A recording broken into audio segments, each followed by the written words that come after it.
সক্রিয় মৌসুমি বায়ুর প্রভাবে আগামী 2 দিনে ঢাকা ও দক্ষিণাঞ্চল সহ দেশের বিভিন্ন এলাকায় হালকা থেকে ভারী বৃষ্টি অব্যাহত থাকতে পারে বলে জানিয়েছে আবহাওয়া অধিদপ্তর। সব সমুদ্র বন্দরকে 3 নম্বর সতর্কতা সংকেত দেখিয়ে যেতে বলা হয়েছে।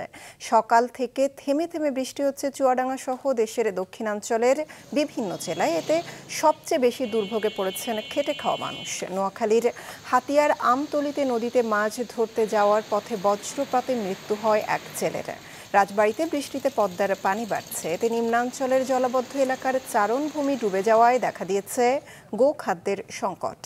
গাইবান্ধার সুন্দরগঞ্জ, ফুলছড়ি, সাঘাটা ও সদর উপজেলার সবজি ক্ষেতে তলিয়ে থাকায় বড় লোকসানের আশঙ্কা করছেন কৃষকরা। এদিকে গেল 24 ঘন্টায় যশোরের মনিরামপুর ও অভয়নগরের অধিকাংশ এলাকায় গড়ে 1 থেকে 2 ফুট পানি বেড়েছে। তবে কেশবপুরের বিভিন্ন এলাকা থেকে পানি কপোতাক্ষ নদ দিয়ে নেমে যাওয়ায় জলাবদ্ধ পরিস্থিতির কিছুটা উন্নতি হয়েছে। বঙ্গোপসাগরে 1 থেকে 3টি লঘুচাপ তৈরি হতে পারে, যার মধ্যে একটি নিম্নচাপ বা ঘূর্ণিঝড় রূপ নিতে পারে। তবে এখন পর্যন্ত যে প্রেডিকশন তাতে দেখা যাচ্ছে যে মাসের মাঝামাঝির দিকে একটা লঘুচাপ তৈরি হতে পারে, যেটা পরবর্তীতে ঘনীভূত হয় নিম্নচাপ বা তার আরও ঘনীভূত হওয়ার একটা সম্ভাবনা রয়েছে। দক্ষিণ পশ্চিম যে মৌসুমী বায়ু, সেটা বলা আছে যে মাসের মধ্যবর্তী মাঝামাঝি সময়ের মধ্যে বিদায় নেওয়ার সম্ভাবনা রয়েছে। ফলে এই যে থেমে থেমে যে বৃষ্টিটা, সেটা মাসের মাঝামাঝি পর্যন্ত সম্ভাবনা রয়েছে।